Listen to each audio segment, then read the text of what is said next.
Okay, this guy's struggle is going to be represented by Leo. And that struggle is Leo at 28 degrees. Okay, so his struggle is Leo. How is he going to overcome this struggle? He's going to overcome this struggle by being a Leo. He's going to try to present himself in the biggest, grandest, bestest manner he can. We know that. Where is he going to do this? He's going to do this in the sign of Gemini. 15 degrees Gemini. Okay, so we got that guy going down over the right.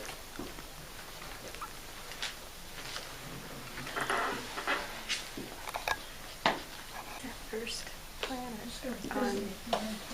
This person's chart, all of it is above the horizon. Very much a day chart. So he's going to be high profile. It also says something here that's truly unique that you need to understand more than anything else about the rising sign. Okay? This is the only time you'll do this, but it's extremely important that you recognize that the ruler of the rising sign, whatever sign it's in, takes on that personification much more than the rising sign itself, unless the rising sign and its ruler are the same. So if it's Cancer rising with the moon here, that person would be their own entity. This guy is a Gemini by nature because his rising sign is 10. So wherever your rising sign is, the ruler of it, where that sign is who you truly personify. People might see that, but you actually personify that. You personify the planet and the sign it's in. That's who you truly are. You mean like that would be a Gemini person? He's a Gemini person. Leo rising, but he's very Gemini. And when I start telling you how much Gemini, you'll see it as it unfolds. So there's a great deal of Gemini in this man's chart. So he's who he is. just to clarify that, if it were, say, Pisces rising, then wherever Jupiter was, that's what he'd... That would be the signature of the person. Yeah, okay. So where's your Jupiter? Oh, in Leo. Right, so there's a Leo persona about Yeah. you that people get. And look, you took charge of this, you started to do other things Yeah. with it. This is what that's about. You always ask good, intelligent questions. You show your Leo side through the Piscean softness. Okay. That's what this is. Would I? Definitely. Would I also be a Leo? Even I have moon in. I don't care about the moon. What's your rising The sign? rising sign is Cancer. Now I need to know. So the moon is in Leo. So You're then a I lot would Leo. show a Leo side like. You are a Leo sign. It shows definitely that personification. And you do not hesitate to be in front of the class to ask questions and talk and do things. What's your rising sign? I don't Barbara? need it right now. My rising sign's Leo. Leo, where's the sun? Well, the sun's in Taurus. It's in Taurus. So you're actually more of a Taurian than you are a Leonian. You have the Leo pride, but you have the Taurus tenacity to get what you want to get and go after. You see. And how pretty she cut her What colors. about, Very Venusian. what? And she'd be earthy. practical. Has a more practical earthy side, she does. What's your rising sign? Aquarius. Aquarius, so where's Saturn? Saturn's in my third house retrograde. In Aries. Oh, it's second. Give me a sign. Taurus. It's in Taurus. See, so although that Aquarius is rising, there's a soft heart for the world. That's Saturn in Taurus, so you're much more of a Taurian nature. I know, I'm so More easy. practical. See, we'll move from here. So, here's a Sagittarian because she's Aries rising with Mars in Sagittarius. So she acts a lot like a Sagittarian. You, You're talking about me? Yes. absolutely. I'm what? Like a Sagittarian. She reminds me of a Yes, Sagittarius. I always thought you were Sag until... Everybody thinks you're Sag, and because your Mars is there, which is your rising sign. Oh, Jupiter rules my charts in Scorpio. So, but where's your rising? Pisces. Pisces rising, Yeah, and Jupiter in Scorpio. yeah. So you have that strong, secretive, quiet nature about you, but what you learn, you get. Yeah, But you have that nice, soft, compassionate Pisces that Here we tells all you, agree this is how with I'll sitting beat the here, game. right? This is how I'll overcome struggle. I'll see if I can't be water in the stream. I can wear it down with all that. And with that deep Pisces point, Gemini. Gemini rising? Pisces, but the Jupiter's in Jupiter Gemini. and Gemini. And, We look, all- and look at you, you even look Gemini-ish in a way, because you have that nice, She looks a yeah, little the bit nice like- human face look kind of She there. looks a little That's bit it. like a pixie. Yeah, you have a pixie look.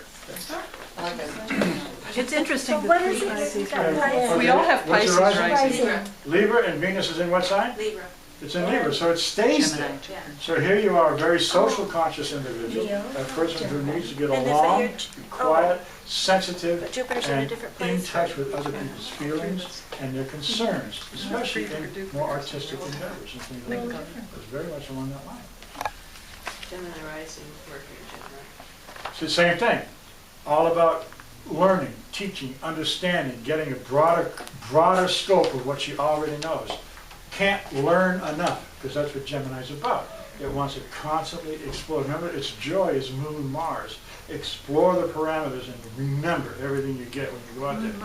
Always conscious. This is how that works. Did I miss anybody? Jupiter is- no, but I have a question. The fact that it's a Leo rising, even though it's a Gemini influence, how does that Leo then really, because there's a certain, you know, how Leo like projects. Yes, there is a persona here that is projecting. So how does that work in then with the? Well, it's working because he's going to go to the 10th house. He's got all kinds of preferred honors coming his way. And we'll understand this as we unroll his chart.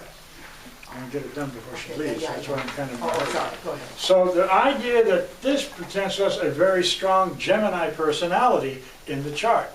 So he now has this personification of learning, learning, learning, learning, learning. Gemini. Geminis constantly learn. They learn about everything they get in touch with. Men, women, children, games, processing, reading, it doesn't matter. Whatever they're into, it's almost everything goes into that Saturn karma bag. They get it all, they retain it, they hold it. This is all about learning, and this is what this guy is talking about right here. What's the underlying energy of that house? Like Saturn is the underlying energy of. This is Mars. Oh, The that's underlying Mars. energy is Mars' house, so he needs to achieve. Very much so.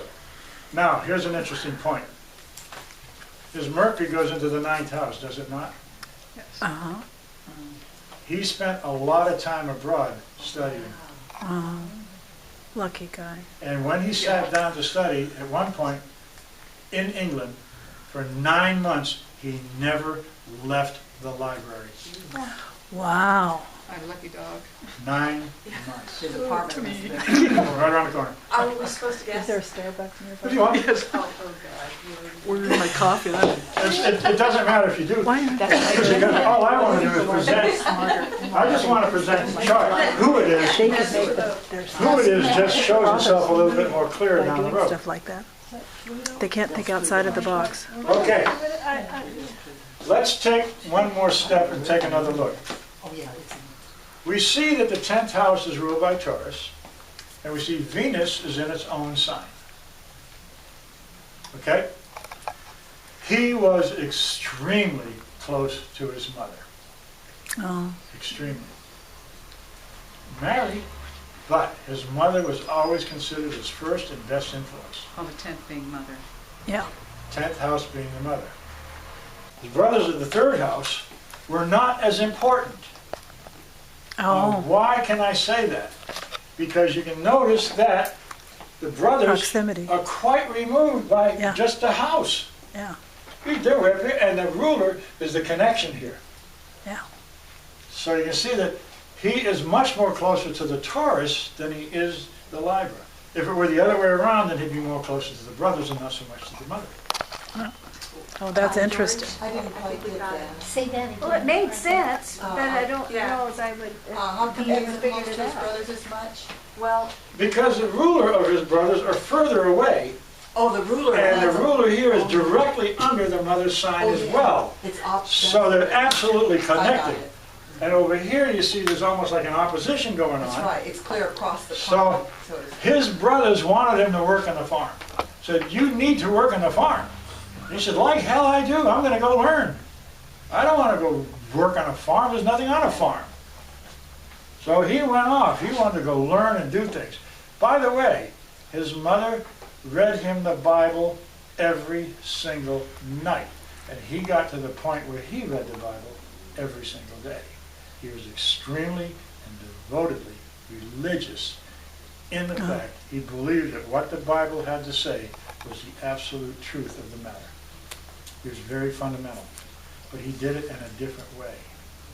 The ninth house is not only religion, but notice the Neptune here is going to point out metaphysics.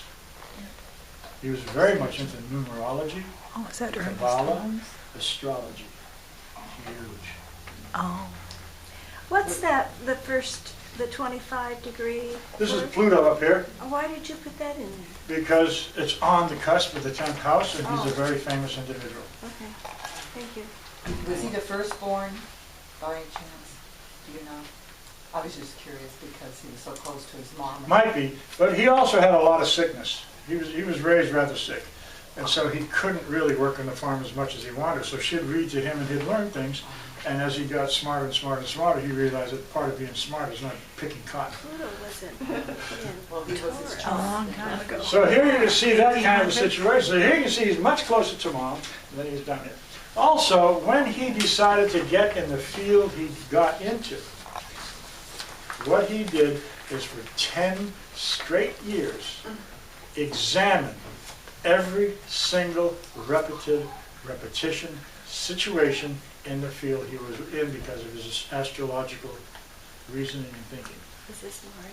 He spent 10 years of researching. His favorite quote was about Ecclesiastes 3. Remember it?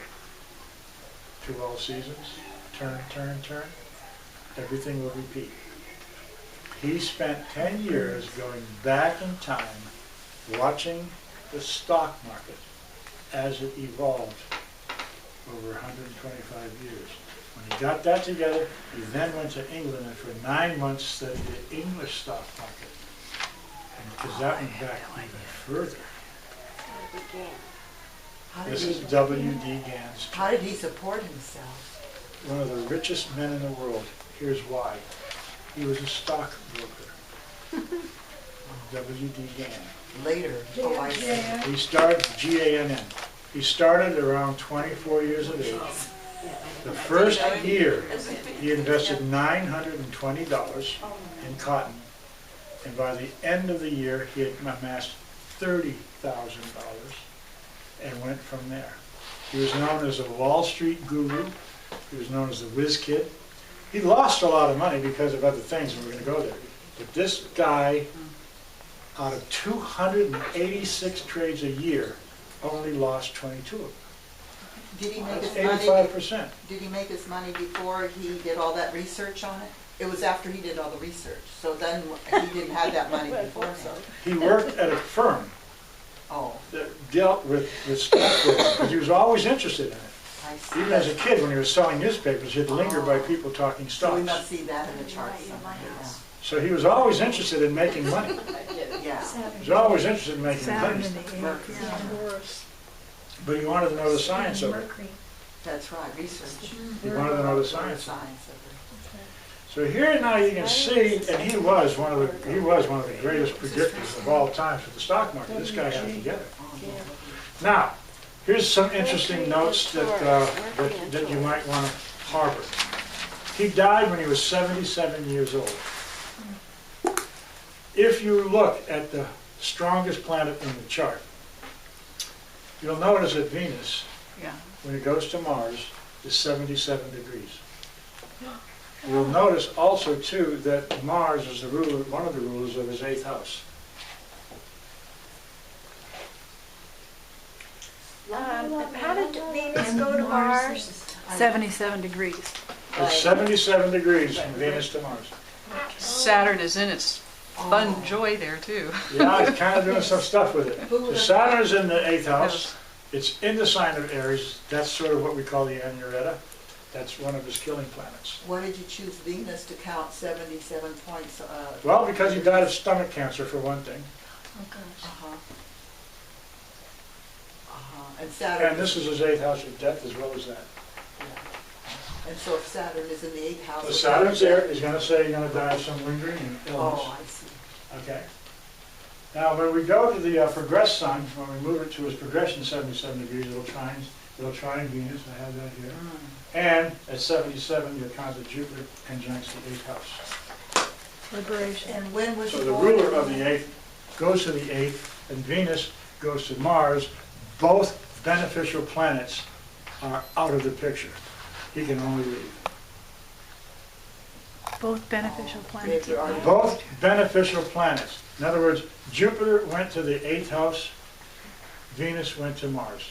Oh, I They were see. taken out of the picture. The chart pretty good at showing us exactly what we want to find. Now, one more item. It was always called the accidental reflection, the other side of the house. And here you can see this, all this 9th house really activates his part of fortune, which is, of course, in Scorpio. Dig deep. Get as much information as you possibly can. And you can see he did just that. He went for it. He did all he could to get all he could. The other thing is a lot of astrologers don't do this, but early astrologers did, and it's up to you if you want to do it. But every planet has a trinal point. So, remember we taught the profitability of the Yeah. planets? Okay, that's where that comes from. But they all can do this. So you can look at the sun, and you can look at the sun trining Libra and also the 6th and 7th house. The only time he lost money was when he went into a partnership and they put money in an area where he did not want to put money. He went bankrupt from a partner. Can you see the partner bankrupt? Yeah, yeah. I was thinking Saturn in the 8th. Saturn in the 8th took him out twice. He trusted 2 different partners, they took him out twice. He then said, no more. Did it on his own. When he took on partners, they were junior partners. They were no longer partners that could effectively do something. Only the partnership. He ruled it. He ran it. They became the junior. So here you can see all kinds of things. You can see now that the house ruler here, not only is he a Gemini, all mine. I mean, he invented a calculator that was on paper. So he had a paper calculator. It was called the Gann square of 9. And it was all about the square roots of the numbers. He knew everything he needed to know about numbers. Everything. He strictly believed that everything would repeat. And when he would read something in the Bible, he would take it as a current event. And he would try to find out back at what year that current event was taking place and associate it, and that's where he put his money. Yeah. Are there biographies of him? Yeah, there's a lot of books out there that talk about him. He claimed that the tunnel through the air, or tunnel through time, is probably, I'll send you guys a copy of this if you want to download it and read it, is probably his best book on who and what he is and what he did. But it's in metaphorical language. It's a love story and a war hero story. And he tells you about dates and things he does and how he did it and what was going on, but it's all metaphorical. What was the name again? It's called A Tunnel Through the Air. I'll send you a copy. Oh, I'll put that out and you get it, so you can just download it Okay. and read it. That was free. Okay. It's a big book. It's fun. Actually, it's kind of a fun read. And you get into the story, you go, yeah, okay. But he himself said that that was his most important book on what he did and how he did it. Did you read it? 4 or 5 times. I ain't got it yet. He said read it 3, you'll have it, but I guess a little thick. Yeah. Yeah, you probably need to read it more. I do. Anyway, but it's a fun story. And he gets into astrology in the story because he loses one of his girlfriends, his true love at the age of 21, gets on a train with him, and they're going to go, they go to St. Louis, and from St. Louis they're going to go to New York, where he's going to move. But she gets on board with him, and she goes as far as St. Louis, and she abandons him and leaves him a note. Oh my. A note? He doesn't know what the hell the note says. No, he does know what the note says. This is the other note is later. He tries to figure out what has she done. So he goes to an astrologer because he believes in numerology and this. He goes to an astrologer, and an astrologer tells him the exact situation that just took place. Wow. That convinced him that astrology is real. So there's that metaphor. And he used horary then, it sounds like. He's everything. Yeah. This guy's everything. He Oh. projected, he did all kinds of things. So I wouldn't just put him in that category. So the story talks about his love and how he discovers astrology through the love. There's how he works his metaphors. How he discovers through circumstances by which he's writing about. Very, very interesting. It's a good book. I'll mail you guys the URL. You can download it and read it and see what you think of it. And we can probably share rush it. So what brings in money? He's ruled, it's Mercury that rules that house, right? Mercury rules all about this house and this house. So he wanted to learn the science of money. So that's how he makes his money, through his study, through his learning Right. and teaching, getting the education. Education was a main forte of this man. Very interesting. And you can see it here just as plain as day. Cool, huh? Yeah? Yes. But now you guys see it a lot clearer because you can see what we're doing with this. Because you can see here, this is the Sun-Jupiter underlying principle, isn't it? So you can Yeah. see the great deal of influence that this Sun has from into the 9th house as the underlying principle. But look at this 10th house underlying principle is all about Mars. Drive, drive, drive. And he told everybody, if you will not spend years studying the stock market, you will not learn it. You will not learn how to win it. Because unless you know the cycles, you cannot win at anything. It's always cyclic. Very interesting. Everything is cyclic. Everything is cyclic. And He says this over and over again. The cycles will always repeat. Those of us who did weather, remember 9, 18, 19, 36, 37, 38, and 54 years are very, very important in weather. So if we take today's unusual warm weather and drop back either 19 or 36 years ago, we're going to see, especially 36 years ago, we're going to see the same kind of warm weather we had. I remember. Yeah, we're going to see the same warm weather then, we're having it now. There's one cycle. So we know that this year might be a good year to play the stock market for corn and wheat, because it's a good season, it's a good growing season. Right now it's cold as hell. Good time to get in, because all that cold weather is coming down into Canada, from Canada into the wheat states and corn states. It's telling you, everything, uh-oh, well, that's when you want to go in, is uh-oh. You want to go contrary, don't we? And we move with that. This is what he did. and you mentioned cycles with the Great Depression and the gold rush too. Yes, I did mention that. So the discovery of Neptune, secondary hit on this, now it's coming in again. Those are weather, We want What to does that mean? for the weather cycle. What is the weather cycle based on? Is that, Moon. The gnomes. oh, the moon. So then it's like a moon cycle would be, a return. I'm just thinking about a lunar return in my chart is like, what, 56? Every 9 years. Every 9 years. So it's a 9-year 18, cycle. 36, 37, 54. Okay. Was that what that was based on? Right. Those That's numbers? part of it. He Yeah. based everything on cycles. No, but when she mentioned that, then you meant, that was based, you mentioned some other numbers. The weather Are cycles. those the same numbers that, according to what you said, the moon does, yeah? Yes. 9, I think- 18, I think, yes. No. I'm not sure what you asked. Oh, I don't Cycles are cycles, and those numbers will always repeat themselves because the moon, She mentioned some numbers and you mentioned numbers, so I wasn't sure if those were the same What numbers. No. Well, you mentioned earlier the cycles of 1936. weather, and then she mentioned something about the moons 9, and it, and so I didn't know if they were one and the same. yes, we're talking weather moon. The first astrology was moon. Uh-huh. The first proto-astrology was based on lunar aspects and weather.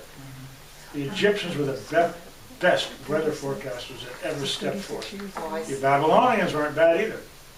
But they all figured, well, if the moon can do this, obviously the planets do something too. And they always associated the moon with planets to tell us what the weather was. because they had We no do the lights. same thing Look at the stars. when we That's do right. each quarter. New moon, first quarter, full moon, last quarter. We do that 4 charts to see what the 4th house is telling us and where the moon is and who's associating That's with right. for that week. That tells us each weekly forecast for the month.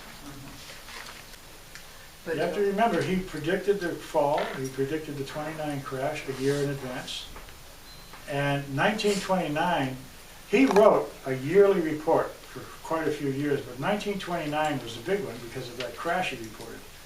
But he has month by month readout of how he sees where the stock is going to move. He also, not so much, but he also did another thing.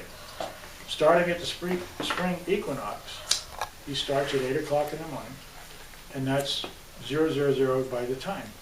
The next day is 4 minutes later. The next day after that is 4 minutes later. Oh. So each day is added 4 minutes all the way around the clock. So by the time you get to something like October 22nd, it's 8:10 in the evening. Now you have to remember, this guy had made an investment that everybody thought he had lost his mind. And he said, no, it's going to hit. He said it'll hit just before noon on the date. So he named the date and the time that this particular stock would make its move. He was on the minute. Wow. He was on the minute. They all walked around, they started laughing because he had a few minutes to go. He never put the paper down. On the minute, it just went up and it shot. And they all just jaw dropped. Kiss their feet. He was on the minute. This is what Gann did. So he knew something. Trust me, I'm looking for it. Okay, well, we got all of this down pretty good. Thank you for coming and your support. And I hope you got something.